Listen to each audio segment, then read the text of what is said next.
when VeeFriends still had their welcome channel public, we were still getting people getting these Collabland DMs, even though Collabland changed their whole structure.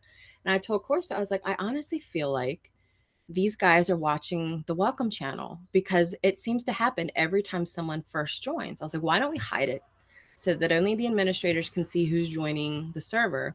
And the moment I did that, we actually got a post from a fake Collabland person in our report scams channel, which you've seen, I'm sure, asking, why did you guys remove the welcome channel? I saved a screenshot and I'm like, the audacity of this guy.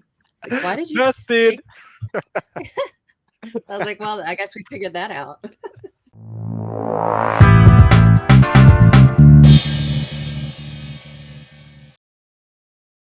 Thank you, Crystal, to be here. It's a new episode of Robert Spotlight. Just before starting the show, I just want to make you listen to music, and you will. So wait a minute, please. Could you listen to it? Yes.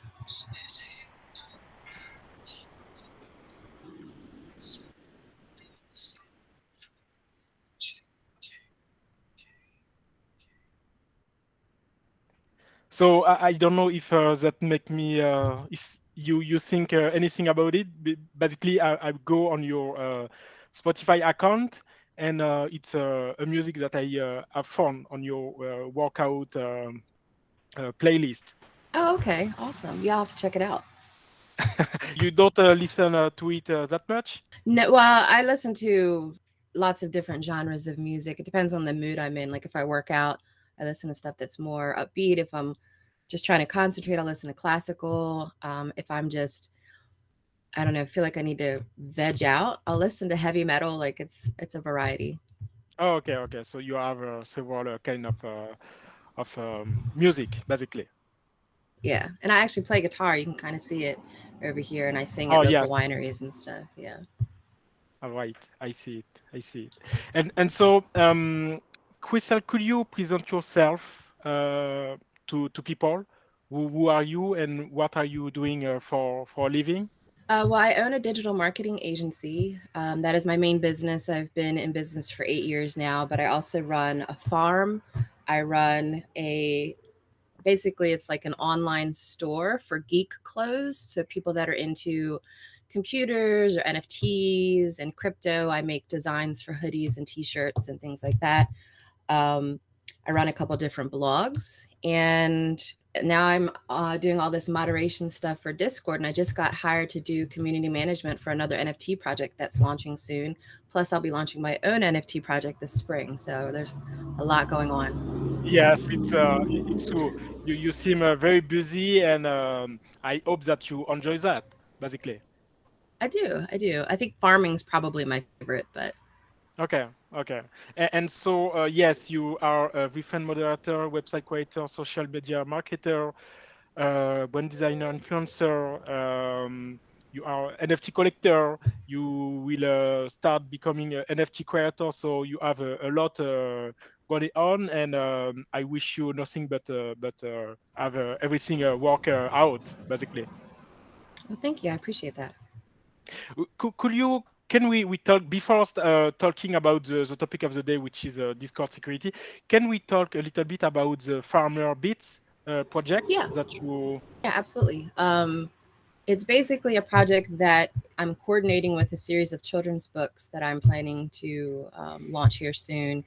That for me was important growing up a farmer because I'm a fifth generation farmer. My dad was a farmer, my grandfather was a farmer. Okay. So it's just been part of my family heritage.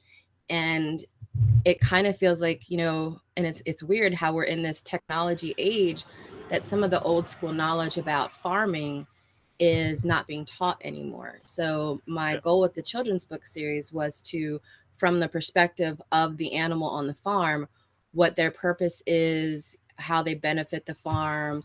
Chickens provide eggs, chickens provide pest control, like certain pieces of knowledge that I think kids could learn from a story.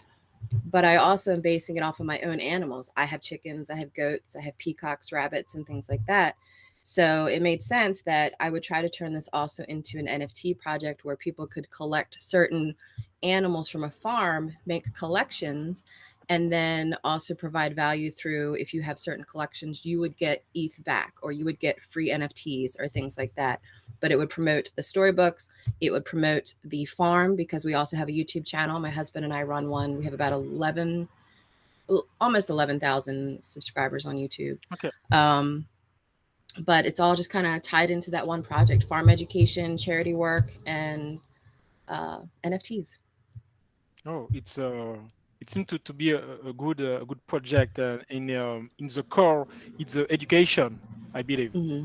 You try Yeah, to teach and basically to transmit something else to people. So the core utility of your project, it's that, it's transmission of your farmer passion. exactly. And I think it's important to understand certain things, understanding how, where your food come from, and when understanding how certain things are important for the farm, like honeybees or birds or things like that. People don't realize how crucial things like that are to a farm if you're trying to grow vegetables or whatever. Okay. Okay. And when you talk about the stories, basically you are going to create like mini stories around each character, each animals. Yeah, so there'll be one series dedicated, or one book dedicated solely to the viewpoint of a chicken, goats, and then they'll also kind of cross pollinate, kind of like a metaverse. So it's kind of like Mm. Marvel, like you have the chicken stories and you have the goat stories, and then they're sharing each other's stories together in their own respective books. But that's also going to tie into the NFT project, because if you collect all of the characters in a particular storybook, that puts you in a particular club where you could earn free ETH, things like that. Oh, I get it. Get it. So Yeah. it's like a championship. Yeah, exactly. Oh, it make a lot of sense. So, and what is the launch date? Do you have any date already? My goal is in April, because that's also around my birthday. So it'd be like a birthday party Yeah. launch. But Okay. a lot of it's depending on my smart contract development, which I had a smart contract developer and then they went, kind of disappeared on me. So I'm hiring a new one. Um, it's hard finding reliable Yes. people in this community. So that's where I'm at right now. Yes, I get it. I I totally get it. So, little question, just also before starting discussing Discord security. Did you start working with your neighbor? Did I start working with my neighbor?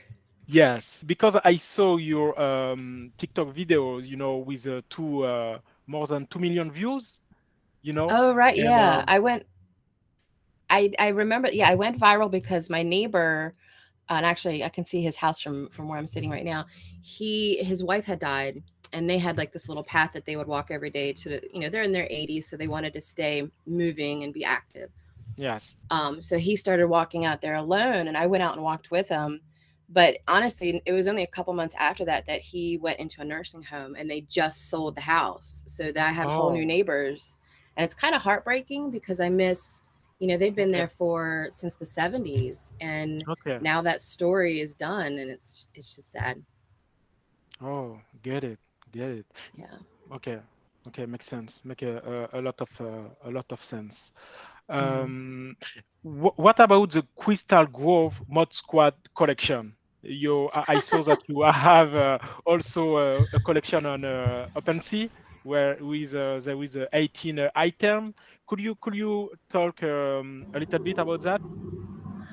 That was meant to be initially. It wasn't really a joke collection, but I was talking to Kashfi, who is a VFriends moderator. She's also the community manager over at World of Women, and a lot of people really like the gifts because they're just meant to be fun, and they're not meant to be pretty. They're just meant to stand out because they're warnings for people on, these are the things that you need to be aware of when you're in these NFT discords. But she's like, you should throw that up on the blockchain just to have a record of it. And so I did, and then I sold one.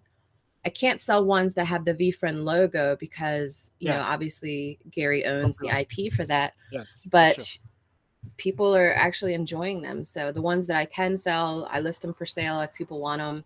And then I've also started a new thing, and I announced it on Twitter, but every time someone buys an NFT from me, then I'm sending them an NFT receipt, Mm, that puts them basically as part of the Crystal used to own this NFT club. Okay. And eventually I will be like just distributing random NFTs or ETH to people that have bought something from me in the past. So just something fun like that. Oh, okay. So you have another collection, and from time to time you airdrop, NFT from that collection to a collector. Is that? Yeah, if someone's bought something from me, I'll airdrop them a receipt. And then at some point in time, once I get more established, I'm just going to give away free ETH and NFTs to those people because, you know, it's a lot for me when someone buys an NFT. I mean, it's very a big deal when someone buys an NFT Yes, from you. And it really got started when I don't know if you saw that TikTok where I sold that karma egg from the Dapper Dinos NFT I saw collection it. I saw it for for three eight, ETH. free. Sorry. Yes. Yeah, it was three at the time, which was about $8,900 in USD. And I Yes, used exactly. all of that. Exactly. Yeah, I used all of that and paid off all of my dad's debt. And I made a TikTok showing his reaction to that. But Yes. that was I was in communication with that person. They were really motivated based on what I was planning to do with it, and we still stay in communication. And I thought that was something I could do for them is eventually give back and give them that receipt as tracking for me, so I know who to give money to once once I'm at that point. Okay, make a lot of sense. So thank you for all these detail basically, and I'm sure that right now people that are going to watch the show or listen to it will have a better sense of who you are, Crystal. And Oh, thank you. never mind, I will put also every all your username on social, etc. So I will put. I'll be seeing on a post production, so no problem about that. So if we start talking about the subject of the day, which is Discord security, first and foremost, could you explain what is Discord? Yes, I'll try anyway. uh, Discord reminds me of chat rooms from the late 90s on the internet. So AOL had its own chat platform, its own web browser, and it's basically a way for people to interact and create channels to categorize discussion. Like if you have a channel that's specifically about gardening, if you have another channel specifically about NFTs, but it's basically a very large chat room where you can interact and create a community for some sort of project. It doesn't necessarily have to be NFTs. It's been around for a while. I think it started mostly for the gaming community so that Yes. they could interact outside of the games. But now companies are using it. Budweiser's got an NFT or a Mm. well, they've got an NFT, but they've also got a Discord. Wendy's has its own Discord. So Yes, a lot of brands are using Discord right now to have like a home, a virtual home to gather all the community in one place. Me, I describe Discord as kind of a new Facebook groups, a Facebook mhm. groups with more features, you know. But it's Yeah. that I'm totally agree with your description. It's like a all ERC channel where you can gather and talk with people on internet, through a written form. So yes, I the thing that I want to do regarding this topic is to talk with the perspective of the community and also with the perspective of the founder, because I believe there are the two people that is going to gather around Discord, and so that makes sense in my point of view to discuss, to talk around this perspective. So if we start with the community perspective, what is the best practices around Discord security? The number one thing that you could do if you're joining any kind of Discord, especially in the NFT space, is to turn off your direct messages. And those are basically like your private messages behind the scenes, like you would see Facebook Messenger. It's pretty much the same thing. A lot of the scams that we see in the community are basically socially engineered, meaning they're convincing you or they're manipulating you or they are creating what's called FOMO, fear of missing out, Yes. saying that there's something that's only going to be around for just a few split seconds and you have to click this link in order to qualify. And it's unfortunately stolen a lot of money from people, and the majority of it happens in these DMs. So yeah, so for you, the best practices is to turn off the direct messages, and it's kind of little bit of it's crazy that Discord didn't react to that already. To make that a default feature, because it's like people have to do something to be more safe, and by default it's like it's a open bar. So yes, I'm totally agree with you. And do you have any thought about that, about why Discord will let this feature enable by I'm not default? sure why I'm not sure why they do it this way. And I think I've tagged them on Twitter suggesting that exact same thing. Like, obviously, you can set it so that it's on by default. Why can't you just change that? And I don't know if they feel like it'll affect other communities outside of the NFT community. I mean, in a way, I can kind of see it from the point of it's hard enough for people to learn how to turn it off. Like, I've noticed as we're educating people, they're like, I don't know where to go. I don't know how to do this.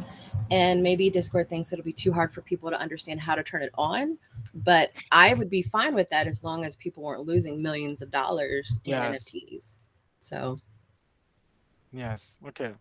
And so, do you have another tips or best practices outside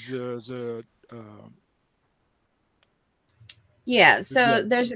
there's definitely a couple other things that you can kind of look at when you're on a Discord, especially for NFTs, and that is if it's too good to be true, it probably is. And that, that covers all the spectrum from DMs to chat messages.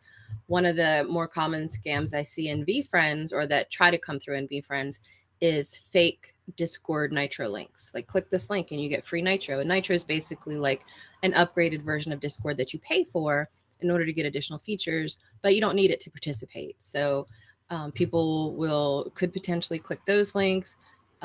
If you enable links in a chat, like a general chat area, which is like the hangout area, then anybody could come in the middle of the night when there's no moderators on and click a link saying, hey, check out this new mint or this new project coming out. And it turns out to be a scam link. So it's always suggested from an administrative standpoint, don't allow links in your general chat area.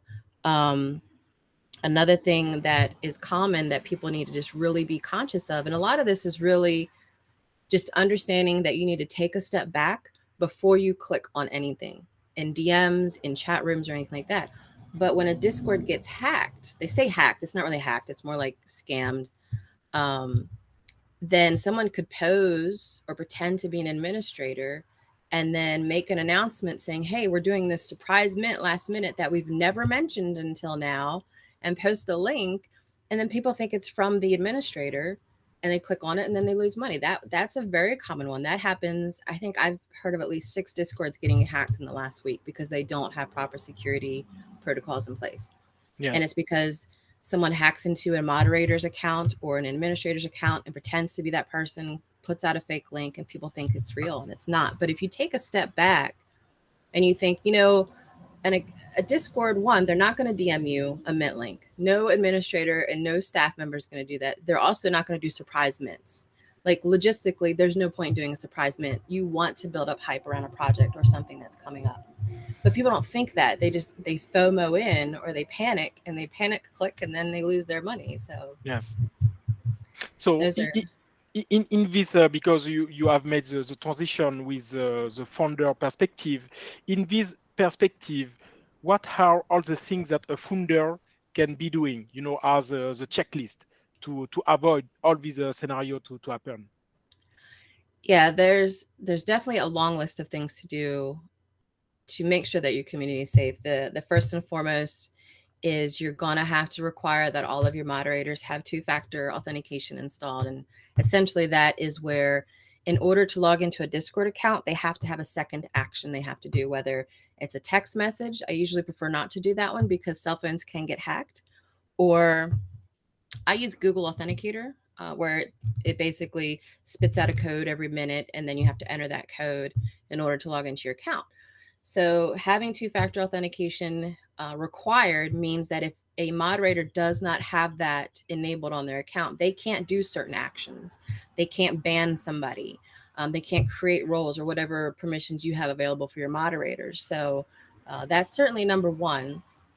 Number two is definitely educating your moderators. A lot of moderators that get their accounts hacked and then start putting out these messages in these NFT projects, they just didn't know any better.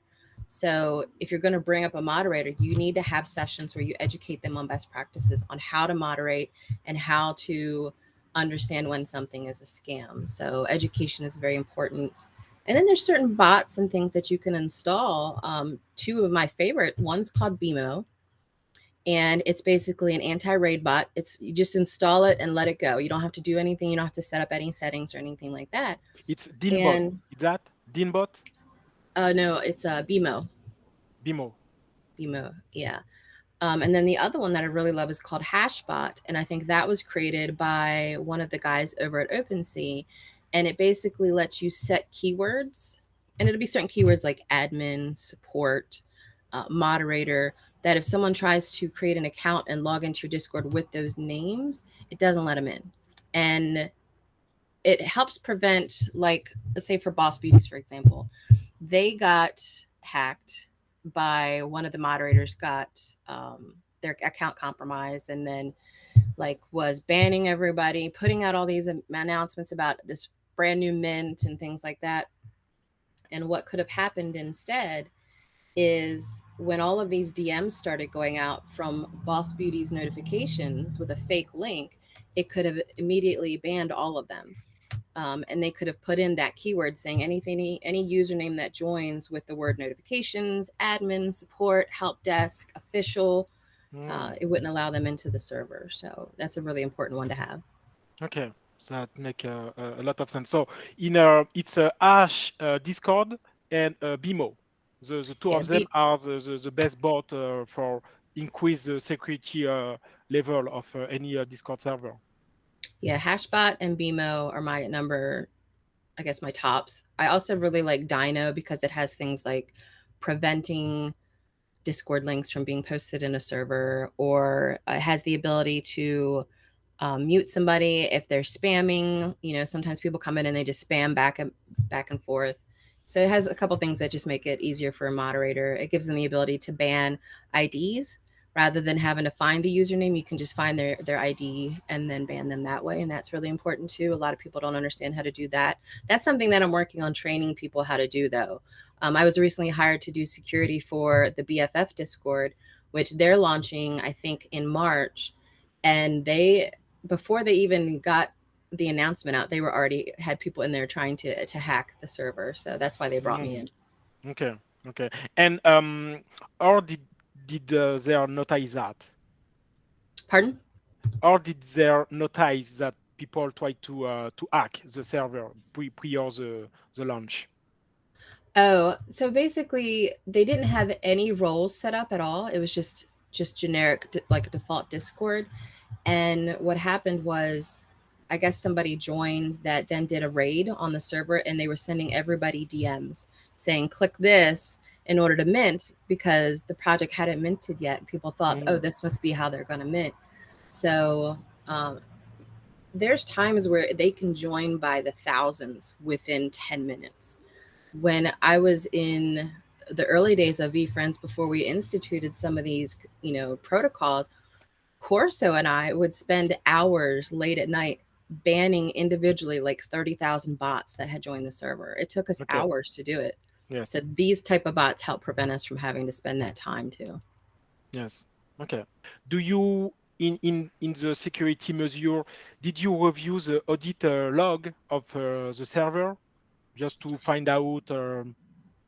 Yeah, one of the things that I did when Boss Booties was hacked is I had to go through the audit log, because we were trying to figure out how exactly they got in. And we found out that once they got into the moderator's account, at the time, the server allowed moderators to create roles.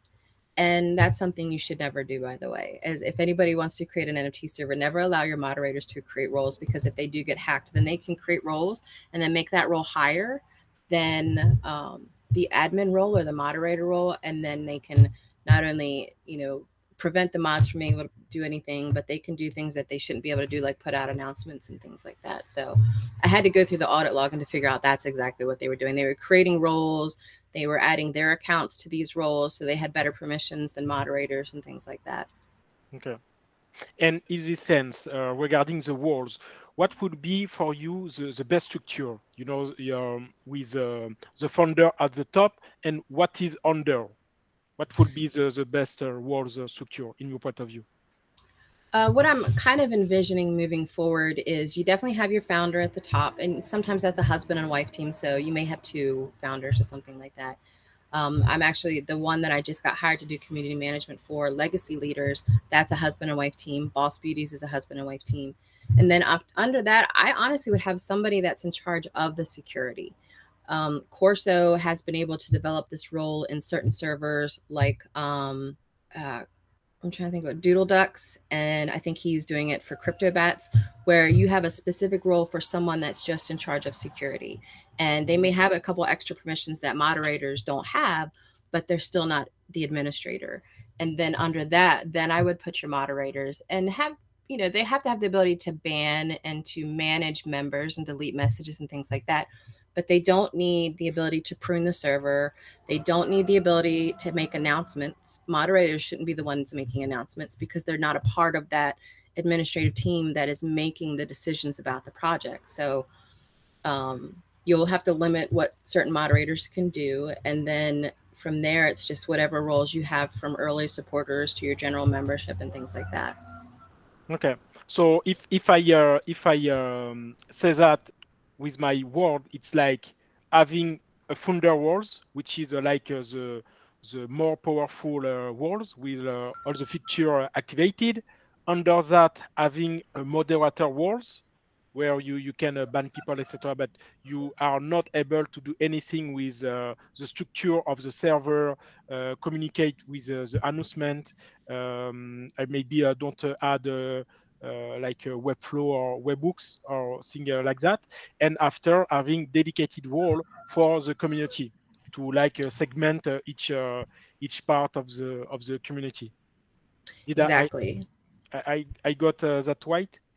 Yeah, and well, with the security role in there as well. And honestly, one of the things that I'm experimenting with right now, not a lot of servers do this yet, but I got the idea from Corso, is to have a role that's considered unverified, meaning that once they go through verification to ensure that they're not a bot when they join the server, if they fail that verification, they are listed as unverified, which means they have no access to anything.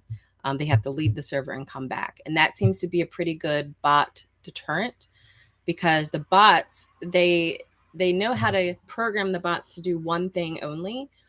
um, the bot can't think through a process of verification like captcha. They can't really get through that all the time.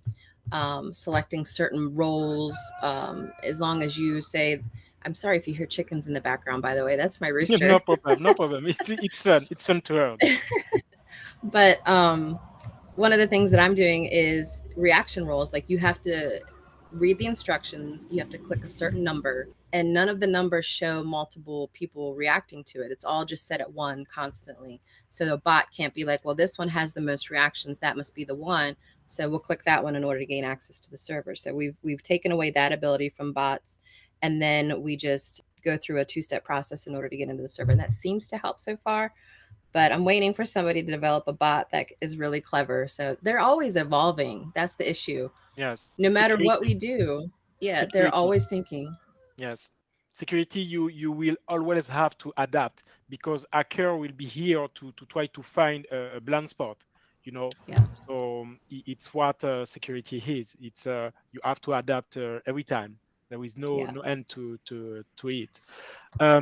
Could you talk a little bit about the scamming done by trying to represent the Collabland bot?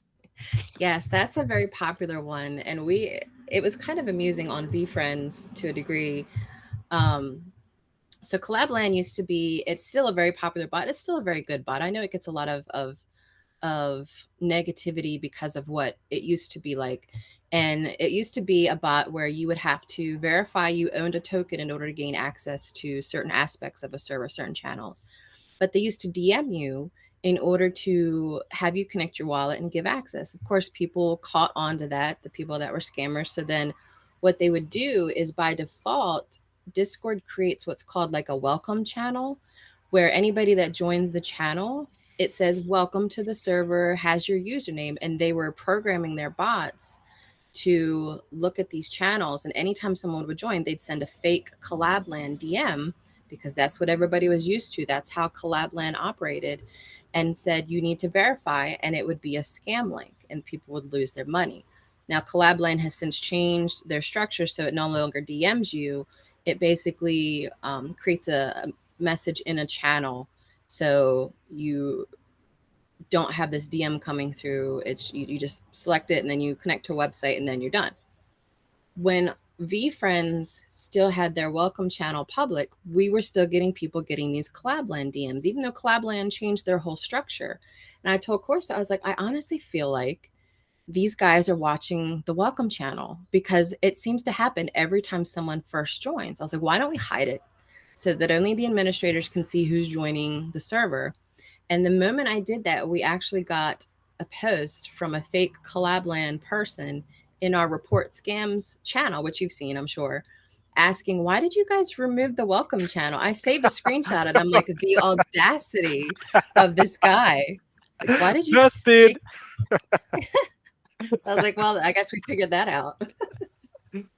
Oh, it's crazy. So Yes, they are afraid of nothing. Basically, yeah, they are behind a computer and a keyboard, so they feel that they can do whenever they want. So yeah. it's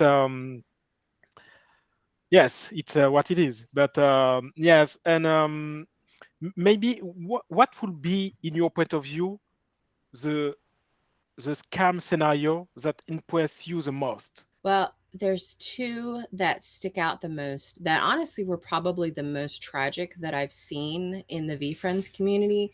The most elaborate was done through LinkedIn, surprisingly. One of our prolific members who has been around for a long time, the sweetest person that I've ever met in the VeeFriends community, probably. She was planning to get into NFTs because her husband had a heart attack Hmm. and he was a police officer, and she didn't want him to have to go back to work as a police officer because he was already struggling with his health. So she invested some of their retirement into NFTs. And she was getting messages on LinkedIn from someone pretending to be Gary, saying, put your money in this particular wallet, in this particular crypto, and watch it grow, and we'll help you through this process and everything. And she was smart about it to a point because she's like, well, in order to verify this is Gary, Gary says, if you want to make sure it's me, have me send you a video and I'll prove that it's me, which is great that Gary does that. But the problem was they were sending her video pretending it was Gary, and it was a video of Gary, but the sound wasn't working. And they're Mm, like, I don't know why the sound's not working, but here's video proof. And so she just assumed, okay. well, he's sending video, then it must be him. And they took everything, all of her retirement money for her and her husband. And it was so devastating for me to see someone that's an older couple Yes. going through this have to do that, go through that. So that was the biggest, and it took 6 months, 6 months of manipulating to get her to do that on LinkedIn. Another one that was really tragic for me was a friend of mine in the VeeFriends community named Kat. She and this is important to know as well. She got a DM from a friend on Instagram. That friend was hacked. Okay. So you can't trust DMs even from your friends anymore. Yes. Yes. So she clicked this link. Now, to give you some back history of her, her parents, either her dad or somebody had just died. Her house had just burnt down the week prior. And then she clicks this link and she loses every NFT, including her VeeFriend. And she's homeless. Wow. So all within 2 weeks. Now she has since bounced back. I think the community really stuck by her. We actually convinced one of the scammers to give her some of her money back, and that was a big deal back in August. We he's still in the server. I think he said he would stop trying to scam the server if we let him stay in there. And it was like this big ordeal back in August. It took like hours for us to convince him to do this, but he gave her some of the ETH back. She has since gotten another VFriend, but again, it highlights that you can't trust messages from anybody. You have to have critical thinking when you're in this community all the time with everything. Yes. And one of the better ways you could protect yourself, not only keeping your DMs off and not trusting any links from anybody, but VFriends has established that the moderators there will never send you a DM. I'm not allowed to DM anybody. They can DM me because they're able to then choose who they're DMing. People pose as moderators all the time. And you don't always know it unless you're the one that DMs them first if it's the real moderator. But if someone feels like they're questioning whether something's a scam or they want verification whether something's legit, I tell them you're always welcome to DM me. The moderators on VFriends are some of the best I've ever seen. Very knowledgeable and very helpful, and I'm always willing to help you verify something if you feel like you're unsafe right now. Right, great. And so to move deeper on what you just said, do you recommend every server to have a support channel to avoid to have the expectation of someone on the community to receive a DM, a direct message from a mod? They have to go create a support ticket and after go through the process. Did it something that you recommend as well? Yeah, there's really four things that I recommend in terms of support and things like that. You definitely want I think it's good to have a tickets channel because it means that for me as a moderator, I have my DMs off. If someone really needs to get a hold of me, I'll say friend request me and then we can DM, but I prefer to have them off because even I get DMs all the time. So a support ticket takes the burden off of our DMs as moderators because we're constantly busy anyway. So having a support ticket system, I started instituting, and VFriends doesn't do this, and I feel like they should. Whenever someone joins a server that I've set up, when you join Farmer Bits, which is my NFT project, when you join Legacy Leaders, which is a project I'm community managing, is I have Dino set up so that it immediately DMs you and says, turn your DMs off. You're already in the server. There's no reason to have DMs. Here's how to do it. Turn them off immediately. Um, and then also a scam alert channel, which is for the staff, the admin, not the moderators, though some probably do moderators too, can say, right now we have emails that are going out saying that there's a mint going on and it's fake. So, VFriends has that. And then also a channel for members to be able to to report when someone is sending them a scam DM and be able to provide screenshots and things like that. So, those four things are usually good for at least alerting people, allowing people to have discussion or find out whether something is a scam or report a scam or things like that, I think are really important for any server. Okay, makes sense. Make a lot of sense. Um, what would be one thing or something that you would recommend today, February 2022, that you wouldn't 3 months ago or 6 months ago for Oh, Discord security? that's a good question. um, what I wouldn't have recommended before, but I do now, probably the thing I was just mentioning about sending an automatic DM. Before, I wouldn't have thought that was necessary, but the more and more people come into this space that have no clue what they're doing, have no clue how any of this works, and are willing just to click anything, I think it's really important to provide something as immediately as possible when they join, saying, turn off your DMs. It's really going to cut out 80% of your Yeah. risk on a Discord. Yes. We can't do anything about Twitter or Instagram or things like that. Right now, one of the popular scams is ads on Instagram saying Gary Vaynerchuk is supporting this Mm, project, and then they have yes. his picture, but it's fake, um, and that's everywhere: YouTube, Twitter, Instagram. So we can't do anything about those, though. Yes. Yes. It's very difficult, and there is a lot of way. Basically, it's popular the DM way to scam people because it's easy. It's Yeah. easy, and basically after you are in a one-on-one, and basically the more you are, I'm talking with the perspective of the hacker. The more the hacker can talk to someone or to people, the more he will increase.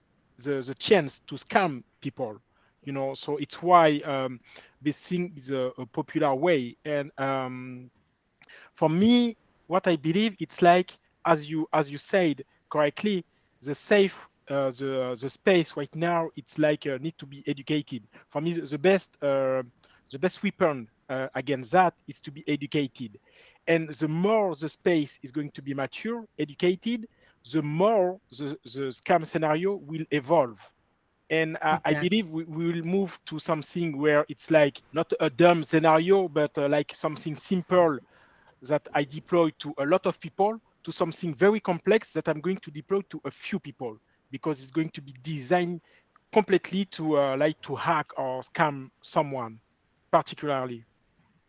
I believe we are going to move on something like this. And you have this duty, but I have this same duty as well. We have to teach people how to be safe, basically. And the only way to do that is through education. So it's what you start doing with your mod squad collection. And Yeah. by creating content, when you do the GIF on the VFront server. But yes, basically it's like we have to do that on a daily basis. And also I believe that maybe something like this already exists, but I picture where the the mod community need to be bonded all together to talk about. Did you notice this new way of scamming? To like stay together against the scammer, because it's everything. It's education for me. Yeah, we actually have a Discord that's specific. It's called Mods of the Metaverse. Cashby created it. But it's specifically, we've been recruiting every mod that we see from all these projects that are launching. And we're all in there. We can tag each other when we see something's going crazy in a server. We can tag each other when we know a Discord's been hacked. And that's been very useful. But again, it's for mods only and it's invite only. But I'm Hmm. also, independently of that, I'm actually launching a website in March that's specifically about NFT community help. It's going to have a free e-guide that I'm writing. I'm actually writing it with David, who does a lot of our hard wallet support on VFriends. And it's every security issue we've seen, how to set up a wallet, like Okay. all everything that's Yes. a walkthrough process for newbies. That website will be launching soon, but it's also going to have other features and possibly its own NFT tied to it eventually. But I want to get the website and the book launched so that it's free education for people when they want to join this space, because it is the Wild West out there. There's Yes. no regulation It's on that. this, and It's that. so And yes, it's the far west, as you said. And if you are not prepared, you will be scammed, and that is going to hurt a lot. yeah. So yes. And also something that we can say, I believe, is to talk about code wallet, because of the thing. It's also a way to protect yourself. What could you say about code wallet before ending the show? So cold wallets are never going to be 100% a way to prevent being scammed, because again, most scams are user error. So, Yes. someone could convince you to plug in your hardware wallet and then connect to something. Like, it could happen. But it's really good for creating a way to store NFTs that are what I call your heavy hitters. My VFriend is on a cold wallet. My Boss BD is on that same cold wallet, and I never touch it. I mean, I don't log into it. I just buy with a hot wallet, which is like my MetaMask in my browser, and then I'll just transfer it, and it'll stay in that cold wallet.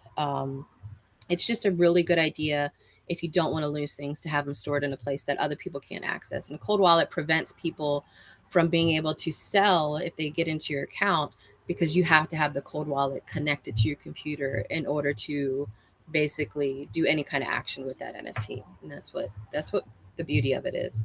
Yes. It's for me, everyone should have that. It's like on the welcome package of anyone joining the space, the NFT space. It's like turn on, turn off your DM, and buy a cold wallet. That should be like the two things before go on this collection or this collection. And yes, it's obvious that if you don't if you misuse the cold wallet, you will be exposed in the same way that you if you use a toilet.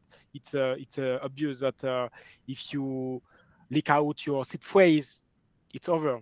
So Yeah. it's the same thing. But I wanted to talk about it because it's also something important for the security.